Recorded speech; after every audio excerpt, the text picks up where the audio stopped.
जी अस्सलाम वालेकुम नाज़रीन, आप देख रहे हैं खबरें डिजिटल। आज हम FIA हेडक्वार्टर लाहौर जोन में मौजूद हैं, जहां साइलिन के लिए एक खुली कचहरियों का सिलसिला स्टार्ट किया गया है।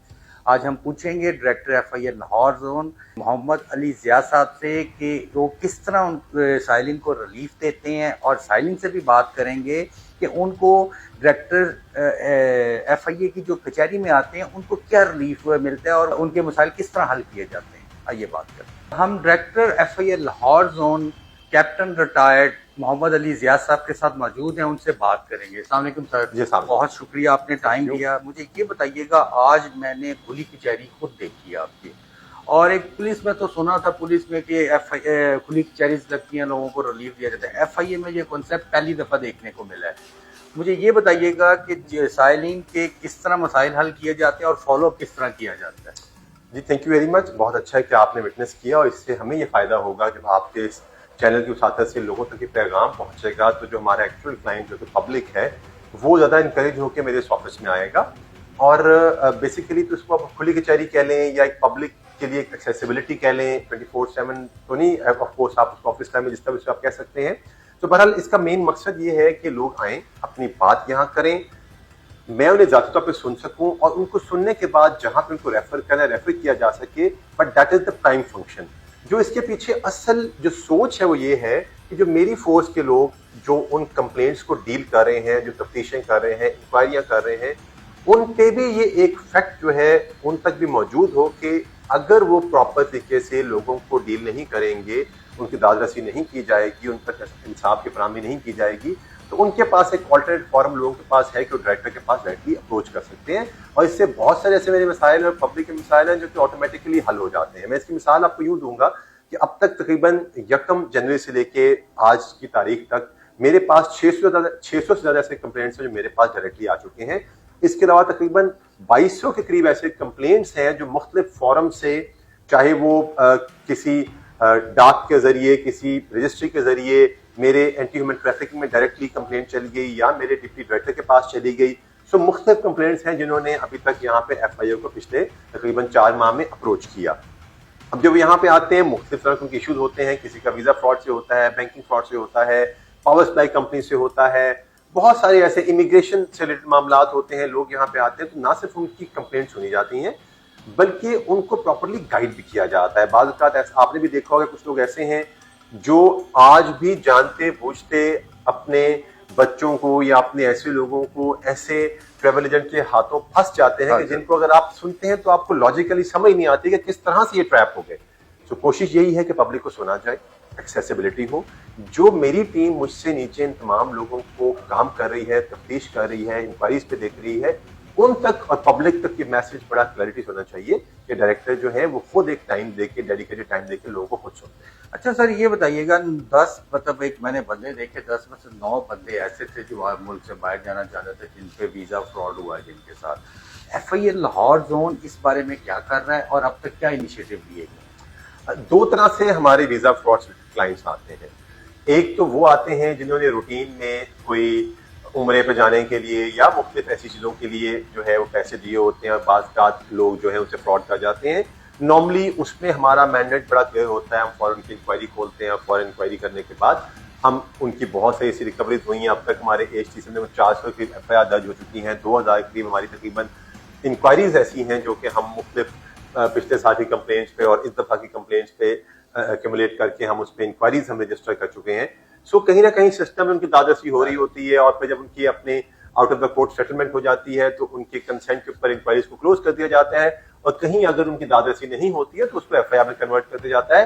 अलावा उन लोगों के, अब जो सेकंड पार्ट है हमारा, जो टिपिकल वीजा फ्रॉड कर रहे हैं, लोगों को फंसा रहे हैं, ल्योर इन कर रहे हैं, उनसे पैसे ले चुके हैं, या लोग जहां उनको पहुंचाना था वहां नहीं पहुंचा सके, या जिस तरह आपने अभी आज हमारे कंप्लेंट सेल में एक केस स्टडी देखी कि एक बंदे को अमेरिका ले जाने के लिए पहले किसी एक मुल्क ले जाया गया, फिर मैक्सिको ले जाया गया, और फिर मैक्सिको के बाद उसको वहां से फिर वो पकड़ा गया, 9 माह वो कैद में रहा और फिर वापस आ गया। तो ये वापस आने के बाद इस तरह के लोगों जो ऐसे आते हैं, यहाँ पे हमारा ट्रैवल एजेंट के साथ कॉम्प्रोमाइज नहीं होता।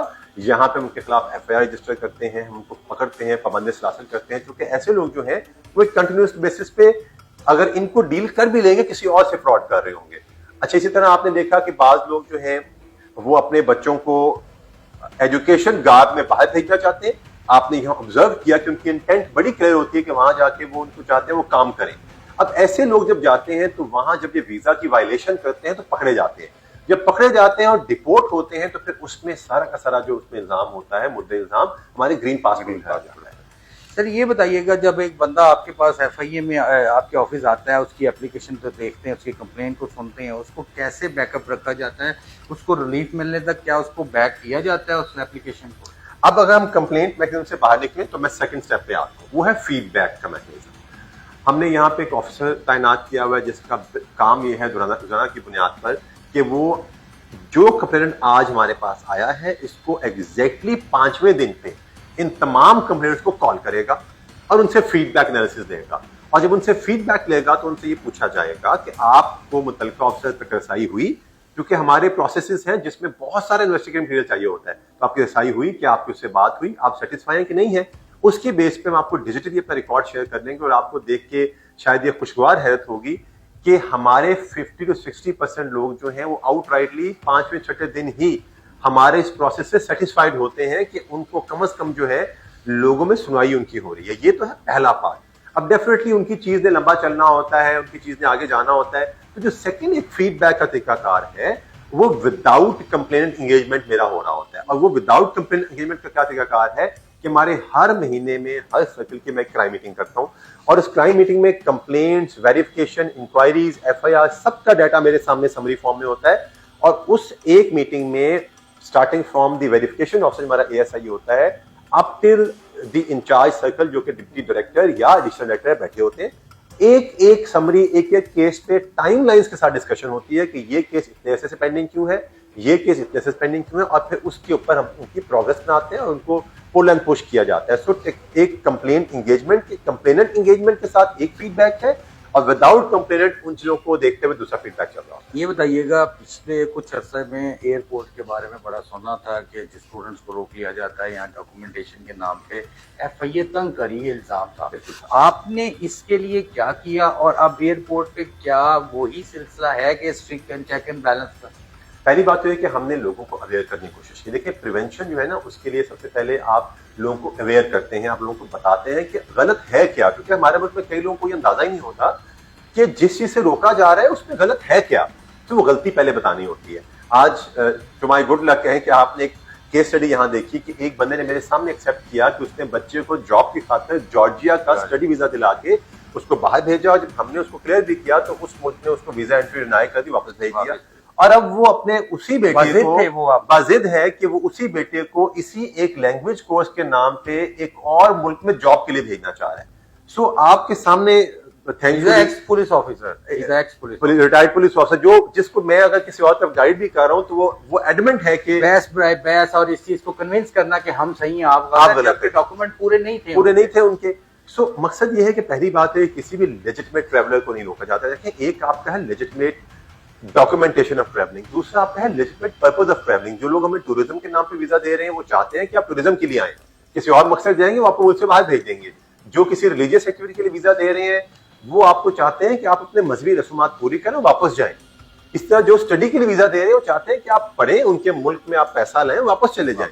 हम जब इस लेजिटिमेट पर्पस को वायलेट करेंगे तो जब आपको डिपोर्ट किया जाता है, जो बहुत सारे लोग हमारे पास एयरपोर्ट पे डेली 5-10 लोग जो लोग आ रहे होते हैं डिपोर्ट होके, वो डिपोर्टेशन के साथ, जिस तरह पहले मैंने कहा कि हमारे पासपोर्ट की रेटिंग को भी साथ में डाउनग्रेड करते हुए आ रहे होते हैं। तो हमारा कोई ऐसा वहां नहीं है। हमने प्री डिपार्चर इमिग्रेशन सेंटर बनाया है जहां पे हम लोगों को बताते हैं, आपके ऑफिस में भी है, ऑफिस में है, हम बताते हैं उनको लोगों को, आप जाके विटनेस कीजिए। हम लोगों को बताते हैं कि आप पास क्या डॉक्यूमेंट होने चाहिए। आपने यहाँ पे अगेन एक केस स्टडी देखी कि एक बंदा एक टूरिज्म के मुल्क में जा रहा है, वहां उसकी होटल बुकिंग ही नहीं है। हालांकि आपने मुझे, मेरे लोगों को कई बार कहते सुना कि आप जब बाहर जाएं, क्योंकि ऐसे लोगों को अगर हम जाने भी देते हैं तो वहां के मालिक इनको एंट्री डिनाई करके वापस भेज देते हैं। सो कहीं ना कहीं आप देखें ना, एक हम फ्लैग बैरियर्स अपने मुल्क के, हम में से हर बंदा इस मुल्क का एम्बेसडर है बाहर के मुल्क में। हम जब जाते हैं, हमारा कंडक्ट, हमारा तरीकाकार, हमारी बोलचाल, हमारा एटीट्यूड हमारे मुल्क की नुमाइंदगी हम उसकी कर रहे होते हैं। तो कहीं ना कहीं वहां पे कोई ऐसी सख्ती नहीं है। लोग डेली बेस पे तकरीबन 18 से 19 हजार की एट एवरेज लोगों का आना और जाना जो है लाहौर एयरपोर्ट साथ मुंसलिक है। तो लिहाजा कहीं भी ऐसी चीज नहीं है जहां पे लोगों को किसी भी तरह से गलत तंग किया जा रहा है। सर थोड़ा सा वापडा पे बात करते हैं, लेस्को पे। आपकी टीम ने और आपने जब काम किया, पूरा क्रैकडाउन किया बिजली चोरों के खिलाफ और प्लस जो लेस्को के मुलाजमीन थे उनके घपलों के खिलाफ, अब ये जरा नजर नहीं आ रहा क्यों? और अगर कर रहे हैं तो मतलब क्या उसके है? इसमें दो तीन चीजें हैं। एक तो इसमें मैंडेट आता है जिसको हम कहते हैं ओवर बिलिंग कहते हैं, वो बेसिकली अब है नेपरा के मैंडेट में, क्योंकि लोगों की अक्सर शिकायत यहाँ पे ये होती है कि हमें ओवर बिल कर दिया गया, ओवर चार्ज कर दिया गया। अब वो चूंकि टेक्निकल टर्मिनोलॉजी है और रूल्स में, सिस्टम में, रेगुलेशन में सब नेपरा उसको देखते हैं, तो लिहाजा बहुत सारी वो चीजें ओवर बिलिंग की है। लोग आते हैं हमारे पास तो हम ये करते हैं कि इस तरह की सब कंप्लेंट्स को हम लेस्को में अपने लेटर हेड पर रेफर कर देते हैं और उनसे 15 दिन में रिप्लाई मांग लेते हैं, और वो हमें इस पर रिप्लाई देते हैं। जहां हमें उसमें कोई बिगटी लगती है कि किसी चीज को गलत किसी बंदे को नुकसान पहुंचाने के लिए किया गया है, तो वहां कानून में हमारे पास गुंजाइश है कि हम एंटी करप्शन के तहत उनके खिलाफ एफआईआर दर्ज कर सकते हैं। जहां तक ताल्लुक है लेस्को के मुलाजमीन के खिलाफ करने का, वहां अभी 2 हफ्ते पहले भी हमने बहुत सारा ऐसा एक बड़ी कार्रवाई की। हमने बहुत सारे ऐसे प्राइवेट जगह से ट्रांसफार्मर चीजें हमने पकड़ी जहां पे प्राइवेट स्टोर हाउस बना हुआ था। अब उसकी सारी हम एक इंक्वायरी कर रहे हैं, तफ्तीश कर रहे हैं कि वो कहाँ कहाँ किस पावर सप्लाई कंपनी की चीजें थी। तो लिहाजा इट्स एन ऑनगोइंग प्रोसेस, और इसमें कहीं ना कहीं हमने महकमे के अकाउंटेबिलिटी मैकेनिज्म को भी थोड़ा सा हमने कहा है कि आप इसको ज्यादा बेहतर कीजिए।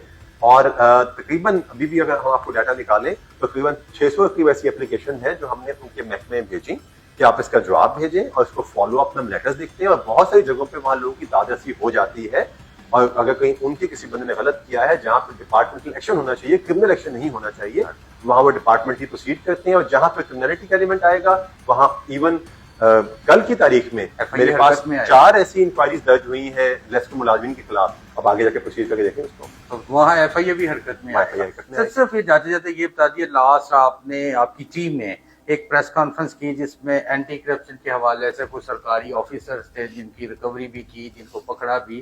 कौन कौन से आगे ऐसे हैं क्या, और कौन कौन से महकमे हैं जो आपके रडार पे हैं और क्या करने जा रहे हैं?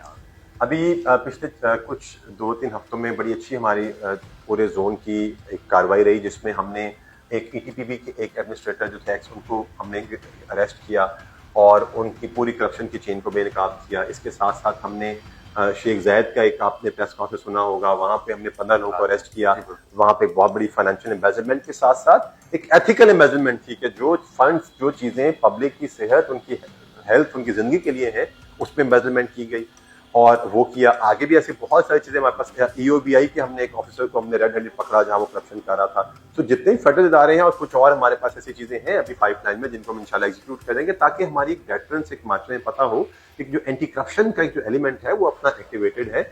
इसके साथ साथ हवाला हुंडी पर रिसेंटली हमारे बहुत ज्यादा सेक्शन हुए हैं। पिछले कुछ 4 से 5 केसेस हमने पिछले 6 दिनों में हमने दर्ज किए हैं, जहां पे इनके कैरियर्स को 11 लोग हमने गिरफ्तार किए। तकरीबन 35 मिलियन से ज्यादा की अमाउंट हमने रिकवर की है हवाला हुंडी से। जी, हवाला हुंडी से।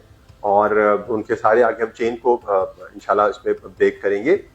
इसके साथ साथ वीजा फ्रॉड की साइड पे हमने 8 दिनों का एक गैंग पकड़ा, जो लोग बाहर के मुल्कों के स्टिकर वीजा जाली प्रिंट कर रहे थे और उनकी मशीनें तक साथ में हमने जो है वो कन्फिस्केट की।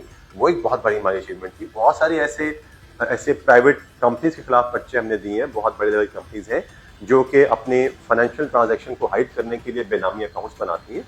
सो एफआईए जो है इसका प्रोसेस जो है वो चल रहा है, गामजन है, और हमारा मेन टारगेट ये है कि जो लोग एट मैस इस तरह की करप्शन करते हैं या इस तरह की एम्बेजलमेंट में इन्वॉल्व होते हैं, उनको पकड़ा जाए, उनको शिकंजे में लाया जाए, और डेफिनेटली पब्लिक में और लोगों को पता हो कि इदारा ऐसा है जो अपने पाँव पे खड़ा 300 हड़ताल कर रहा है। सर आपने बताया, बड़ा खुशी हुई है। तो इदारे के इंटरनल मामला का सबसे इसमें अहम बात ये थी कि आप साइलिन को खुद इंसाफ देते हैं और खुद उनको सुनते हैं और खुद उनको देखते हैं उनके साथ। सर आपका बहुत शुक्रिया टाइम देने का। नाज़रीन, आपने देखा कि डायरेक्टर एफआईए लाहौर जोन बता रहे थे कि किस तरह वो साइलिन को इंसाफ देते हैं और आगे वो क्या क्या करने जा रहे हैं। Thank you very much.